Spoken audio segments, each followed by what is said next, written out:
출애굽기 20장 4절 말씀입니다. 출애굽기 20장 4절을 같이 읽겠습니다. 너를 위하여 새긴 우상을 만들지 말고 또 위로 하늘에 있는 것이나 아래로 땅에 있는 것이나 땅 아래 물속에 있는 것에 아무 형상이든지 만들지 말며. 네. 오늘은 기독교 강요 제11장 하나님께 눈에 보이는 형상을 부여하는 것은 불경스러운 행위이며 우상을 세우는 것은 참되신 하나님을 배반하는 행위임. 네. 총 16항까지 있는데 오늘은 1항에서 5항까지를 해설하도록 하겠습니다.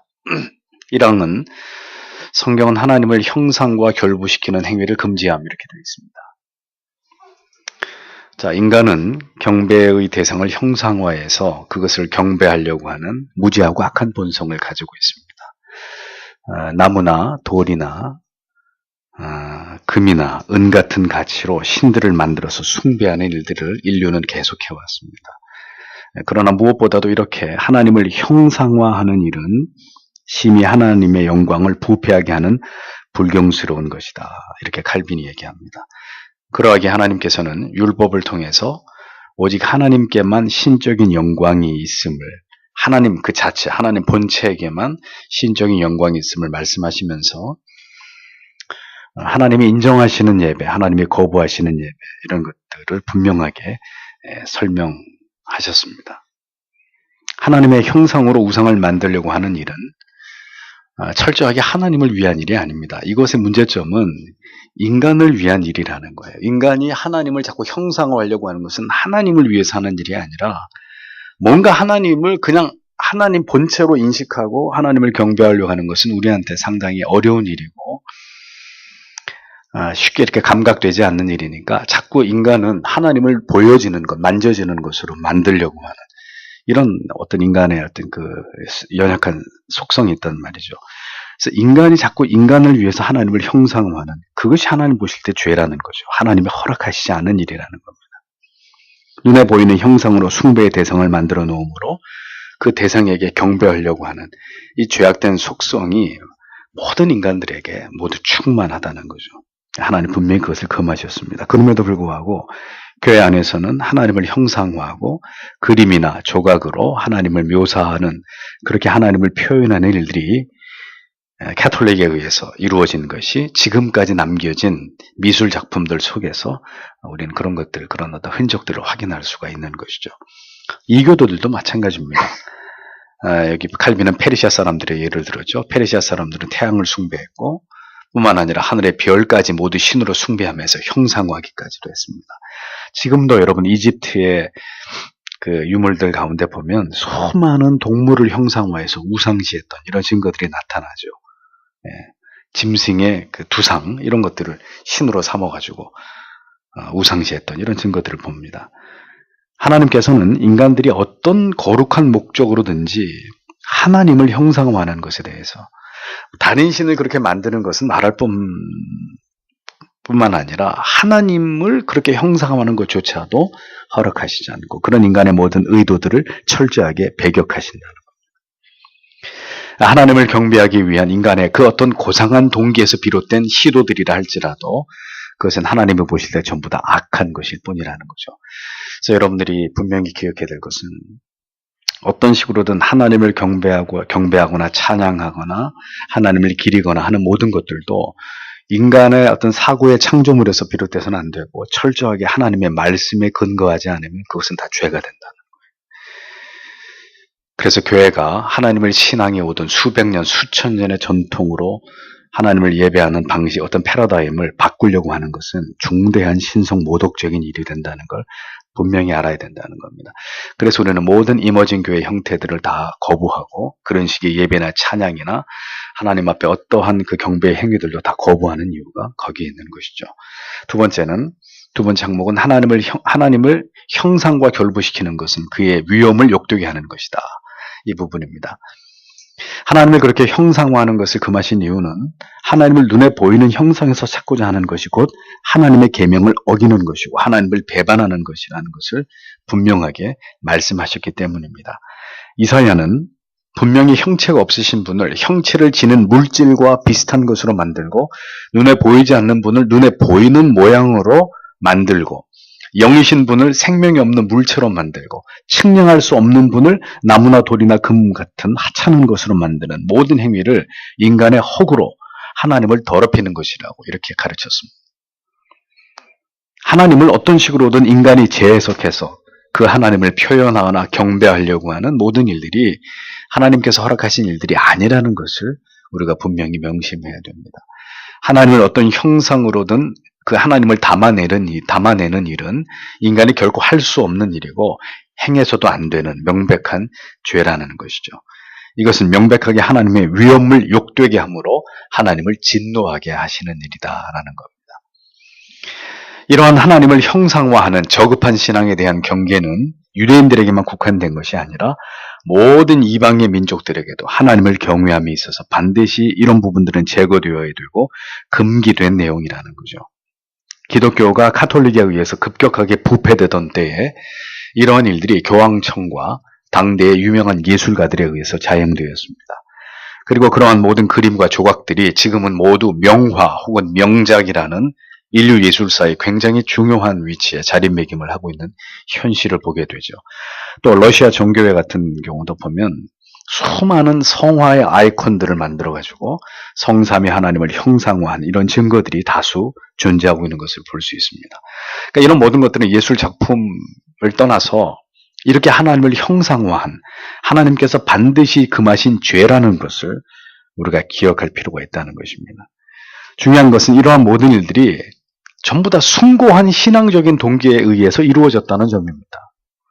그들은 그러한 일들이 결국 하나님께서 진노하실 끔찍한 죄라고 그렇게 여기지 않았다는 거죠. 그러하기에 우리가 어떤 행위를 통해서 하나님을 경배하려고 하기 전에 그 수단과 방법과 그 내용이 과연 하나님께서 인정하시고 기뻐하시는지의 여부를 성경과 교리를 통해서 철저하게 검증해야 될 필요가 있다는 이야기입니다. 개혁주의를 지향하는 교회라고 자부하는 어떤 대형 교회가 예배당을 수천억을 들여서 예배당을 지으면서 이 앞에 이 나무로 만든 큰 대형 십자가를 여기다가 이제 전면에 부착하려고 했습니다. 제자들이 다 들고 일어나가지고 우리에게 그렇게 가르치지 않아 놓고 왜 스승님의 교회는 그렇게 하십니까? 그래서 결국 십자가 철거됐습니다. 보세요. 이렇게 본질을 지키는 일은 언제나 어렵고 힘든 일이에요. 까다로운 일입니다. 금이나 은이나 나무로 만든 십자가 목걸이를 손에 쥐고 그것에 마치 무슨 신비한 힘이라도 있는 양 십자가 목걸이 이렇게 손에 꼭 쥐고 이렇게 간절히 기도하는 이런 모습들, 그 어떻게 얘기해야 될까요? 그 참 순수한 신앙이라고 그렇게 얘기해야 될까요? 우리에게 이런 면에 있어서 크고 작은 이런 부분에 있어서 올바른 판단과 분별이 분명히 우리에게 있어야 된다는 거죠. 형식이 올바른 신앙을 만드는 것은 결코 아닙니다. 그러나 올바른 신앙이 형식이 없는 무질서와 인본주의적인 신앙의 틀 안에 담겨질 리도 만무한 것입니다. 그것을 우리는 분명히 기억해야 되는 거죠.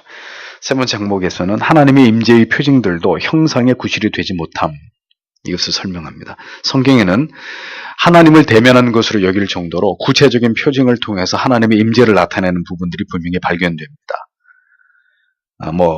모세가 체험한 불붙는 가시떨기 형상의 하나님, 이런 것들이 대표적인 거죠. 그런데 이렇게 하나님의 임재를 드러내신 모든 표징들은 하나님의 가르치심의 계획의 일부이며 동시에 하나님의 본질이 인간으로서는 절대로 측량할 수 없는 것임을 간접적으로 알려주기 위한 것이었습니다. 구름이나 화염 이런 것들, 하나님의 영광을 나타내는 상징물들이지만 이것 또한 하나님을 추구하고 하나님께로 더 가까이 나아가는 데 있어서 사람의 마음을 가로막는 역할을 해서는 안 된다는 거죠. 즉 하나님이 구름이고 하나님이 무슨 불기둥이고 이런 식으로 하나님의 그 본체를 그렇게 이해하는 것은 올바른 것이 아니라는 겁니다. 그래서 칼빈은 그 얘기를 하죠. 모세 얼굴에 빛나던 어떤 광채나 비둘기 형상으로 이 땅에 강림했던 성령의 형상이라, 이런 것들도 절대로 하나님을 상징하는 형상이 될 수 없다는 겁니다. 간혹 개신교 안에서도 보면 여기에 비둘기 모양을 형상화해가지고 교회 장식하는 이런 것들 보셨죠? 또 성당의 꼭대기에는 항상 닭이 형상화되어 있습니다. 이런 모든 행위들이 사실상 금지되어야 마땅한 하나님을 형상화하는 어리석은 점이라는 것을 칼빈이 지적하고 있는 것입니다. 하나님이 인간의 모습으로 형상화에 나타나신 구약의 예도 결국은 앞으로 성육신하실 예수 그리스도에 대한 예표였을 따름입니다. 율법시대 속죄소의 형상을 보아도 그룹들이 날개를 펴고 이렇게 머리를 숙이고 양쪽에 그룹이 그렇게 속죄소를 덮고 있는 모습을 볼 수 있죠. 그 위를 가리고 그 위는 또 휘장이 그 위를 가리우고 속죄소가 어디 있었습니까? 성전의 가장 깊은 지성소에 있었잖아요. 그렇게 은닉성을 가지고 하나님의 그 영광의 임재를 상징했을 뿐인데도 만약 그 속죄소를 하나님의 형상으로 간주해 버리려고 하는 이런 일들이 일어난다면 그게 얼마나 어리석은 인간의 발상이냐 하는 거죠. 여러분 지금도 고고학자들에 의해서 법계를 찾으려고 하는 노력들이 계속되고 있습니다. 찾았어요? 아직 못 찾았어요. 또 유튜브에 들어가 보면 그리스도의 흘리신 보혈의 그 흔적을 발견했다. 뭐 이런 아주 참 황당한 이런 주장들. 거기서 뭐 DNA를 축출했더니 거기에 남자 염색체는 없었다. 뭐 이런 얘기들. 이런 황당한 그런 주장들이 지금도 많은 사람들을 미혹해 합니다. 만약에 무엇인가 고고학적으로 성경 고고학적으로 굉장히 중요한 것이 발견되어서 이를테면 만약에 성경에 원본이 발견됐다. 그래서 그 이유 때문에 우리가 성경을 믿고 하나님을 믿게 된다면 분명히 말씀드리건데 그것은 성경이 말씀하는 신앙이 아니라는 것입니다. 신앙은 실체를, 형상을 보고 믿는 것이 아니라 하나님께서 우리에게 주신 믿음을, 하나님의 약속을, 그 말씀을 신앙하는 것이라는 거죠. 그러니까 성경에 원본이 있으니까 야 이제 진짜 우리가 이 기독교를 부정할 수 없고 하나님을 이제 제대로 믿어야 되겠구나. 그게 신앙 아니라는 거예요. 그 말씀 안에서 그리고 성례 안에서 우리에게 은혜가 더해지고 믿음이 더해짐으로 더 뜨겁고 간절하고 확고하게 하나님을 신앙하게 되는 것이 성경이 우리에게 말씀하는 그 믿음이라는 거예요. 지금도 가톨릭은 성흔이라고 해서 성모 마리아상에서 뭐 피눈물이 흐르고 며칠을 금식기도를 했더니 손에 이 십자가의 그 못자국이 나타나고 혹은 뭐 이렇게 십자가 모양의 어떤 그 흔적이 나타난다 그러죠. 이거 다 성은이라고 얘기하잖아요. 예. 그 굉장히 그런 미신적인 신앙을 아직도 신봉한단 말이죠. 혹은 어떤 구름의 형상이나 어떤 모양을 보고 신적인 메시지라고 이렇게 여기는 참 단순하고 우매하고 어리석은 이런 신앙들을 봅니다. 우리는 이렇게 여전히 성경이 아닌 다른 형상 혹은 현상에 더 쉽게 미혹되고 그것들을 신뢰하고 신봉하려고 하는 미신적인 신앙들을 가지고 있습니다. 그래서 한때 한국교회 난리 났었죠. 손에 금가루 떨어지고 이빨이 아말감으로 만든 이가 금리로 바뀌고 이런 이적들, 성령의 임재라고 하면서 다 속임수로 탄로났지만 사람들이 그런 것들이 얼마나 빨리 현혹되고 유혹되는지 보시란 말이죠. 이런 일들은 앞으로도 계속될 것입니다. 그래서 주님이 말씀하셨죠. 나중에 적그리스도가 와서 하늘을 명해서 땅에 불이 내리게 할 수도 있다 그랬습니다. 그래도 너희는 거기 가지 말라 그랬잖아요. 네 번째, 성경은 어떠한 형식으로든 하나님을 형상화하는 것을 일체 금지함이라고 되어 있습니다. 열국의 우상은 은금이요 사람의 손으로 만든 것이라 시편 135편 15절에 우상의 정체를 분명하게 정의하고 있죠. 은금이고 그들의 재료는 은금이고 그것은 사람의 손에 의해 만들어진 것일 뿐이다. 그게 뭐다? 아이돌이다. 우상이다. 정의합니다. 시편 기자는 금이나 은으로 된 우상은 신들이 아니라고 단언합니다. 또한 우리가 우리 마음으로 하나님에 대해서 생각하는 모든 것들은 인간의 어리석은 허구일 뿐이라고 규정했습니다. 인간의 손으로 만든 것은 그것이 값비싼 재료이고 매우 정교한 기술로 만들어진 예술품이랄지라도 그것은 뭡니까? 모두 우상일 뿐입니다. 지극히 어리석은 인간의 사유와 행위의 결과물에 지나지 않는 것입니다. 인간은 유한한 존재임에도 불구하고 하나님께로 드려야 될 존귀와 경배를 우상에게 돌리고 있다고 칼빈은 지적을 합니다. 왜 그럴까요? 인간은 죽어 없어지지만 사라지지 않는 은금으로 우상을 조각해서 만들어 놓고 그것을 신격화하려고 하는 이런 오류에, 이런 어리석음에 끊임없이 인류들은 그런 오류에 빠져서 이 우상을 숭배하는 역사를 되풀이해오고 있다는 거죠. 인간은 죽어서 사라지지만 인간이 만든 우상은 보세요. 몇천 년, 몇백 년 동안 이 세상에 존재하면서 추앙을 받고 있는 이런 현실들이 얼마나 한심스럽고 개탄스럽습니까? 신라시대에 만들어진 불상이 여전히 사람들에 의해서 숭배되고 보물로 여겨지고 있는 이 기가 막힌 현실을 보십시오. 저 불국사에 가보세요. 하나님을 어떤 경우에도 형상화해서 그것을 존재하게 하는 것, 그 자체가 참남한 일이라고 칼빈은 말합니다. 성경은 반복적으로 우상에 대해서 말하기를 그것은 사람의 손에 의해 만들어진 것이고 가증스러운 것일 뿐이다. 그렇게 얘기하죠. 인간이 이러한 것을 만들어서 살아계신 하나님을 의지하고 경배하기보다는 그런 것들에 의존하려고 하는 자들에 대해서 시편 115편 8절에서 우상을 만드는 자들과 그것을 의지하는 자들이 그와 같으리로다 라고 분명히 말씀하고 있잖아요. 우상을 만드는 사람과 우상과 그 우상을 숭배하는 사람들 다 한 통속이라는 거예요. 조각물뿐만 아니라 그림까지도 어떤 형태로든 하나님을 묘사하려고 하는 시도들은 모두 하나님이 금하시는 것입니다. 여러분, 그 미켈란젤로의 천지창조를 보셨습니까? 거기 할아버지, 백발의 할아버지로 하나님이 그렇게 묘사되죠. 벌거벗은 아담과 이렇게 손끝을 맞추면서 아담에게 생명을 불어넣는 장면을 미켈란젤로가 그렇게 그렸습니다. 인류가 그린 가장 참남한 그림 중에 한 장이 바로 미켈란젤로의 천지창조예요. 근데 우리는 그런 관점으로 보지 않죠. 야, 이게 미켈란젤로의 천지창조래. 그리고 비행기 타고 가서 보잖아요. 다섯 번째입니다. 성경은 어떠한 형상도 배격함. 그레고리우스는 말하기를 우상들은 무지한 자들에게 책과 같다고 얘기합니다. 자, 이게 무슨 얘기냐면요. 카톨릭 보십시오. 일찍의 카톨릭이 이렇게 조각과 그림, 스테인드 글라스 이런 것들을 발전시킨 이유가 성경을 소유하는 것이 허락되지 않았던 평신도들에게 이제 그러한 형상, 조각, 스테인드 글라스의 어떤 그 그림들을 통해서 결국 이제 신도들의 신앙을 고취시킬 목적으로 그런 것들을 만드는 거예요. 그런데 이러한 인간의 발상과 의도조차도 모두 칼빈은 다 무가치한 일이다. 범죄 행위다. 라고 얘기하는 겁니다. 예레미야 선지자는 우상의 가르침은 나무뿐이고 하박국은 부업 만든 우상은 거짓 스승이다. 라고 일갈했죠. 우상을 통해서 우상적인 요소와 어떤 형상과 매개를 통해서 하나님에 관해서 배우는 것조차도 그게 뭐가 됐든 간에 다 헛되고 거짓된 것임을 선지자들의 가르침은 분명하게 우리 그것을 못 받고 있다고 설명합니다.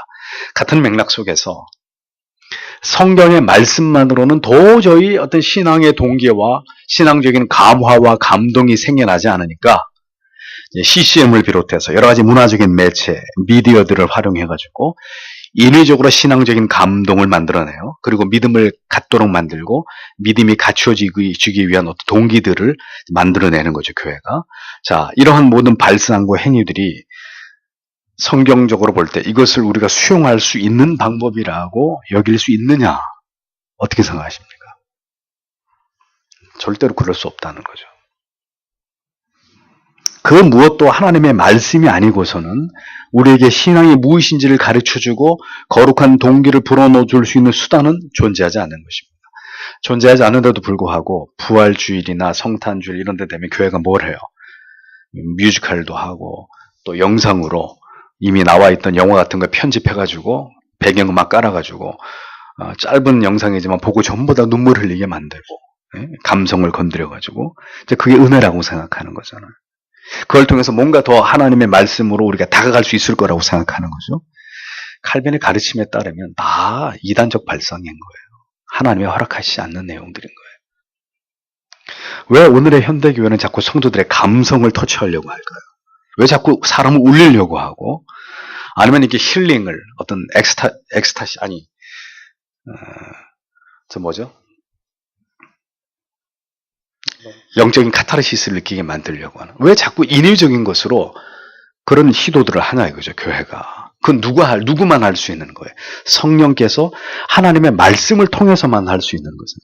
깊은 기도 가운데 기도 영으로 임하시는 성령만이 그렇게 할 수 있는 것을 사람이 자꾸 그걸 교회가 그런 걸 만들어내는 거죠. 그런 걸 잘하는 교회가 점점 커지는 거 아닙니까?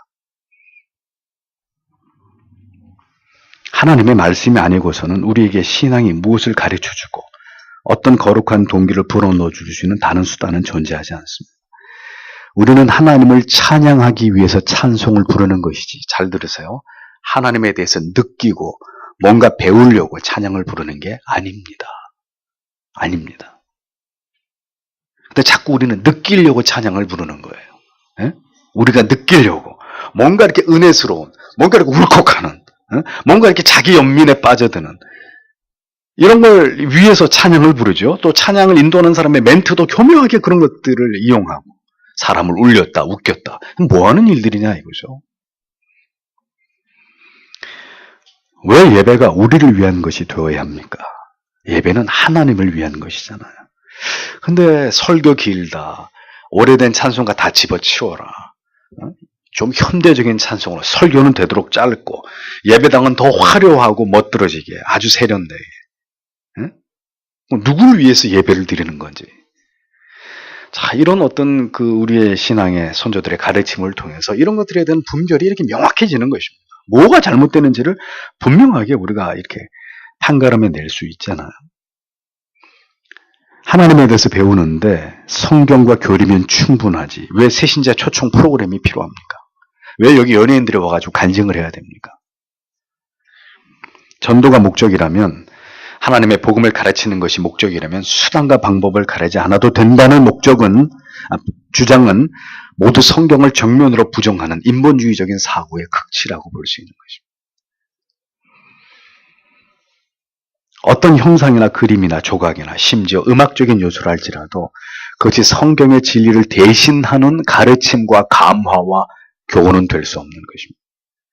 하나님을 표현하고 하나님을 가르치기 위한 모든 형상들, 모든 어떤 인위적 수단들 모두 사악하고 기만적인 것들이라는, 그건 성경의 권위와 능력을 약화시켜버리는, 그것을 삭제하려고 하는 이런 시도들이라는 거죠.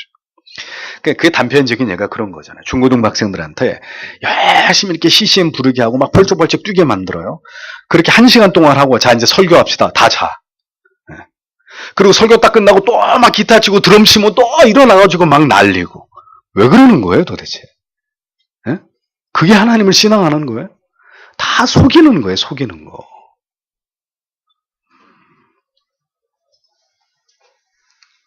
왜 그런 식으로 예배를 드려야 되고, 계층을 다 구분해가지고 다 예배를 따로 드리는, 각자 연령에 맞는 예배로 최적화시킨 이런 예배들. 그게 하나님을 위한 예배냔 말이죠. 인간들을 위한 예배지. 그걸 우리가 구별하지 못한다는 거죠. 대다수의 그리스도인들이.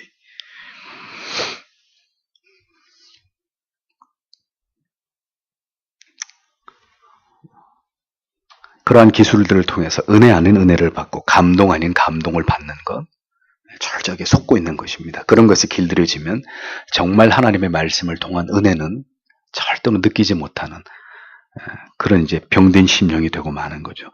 성경은 모든 선지자들의 가르침은 분명하게 우리에게 이것을 경고하고 있고 경계하고 있습니다.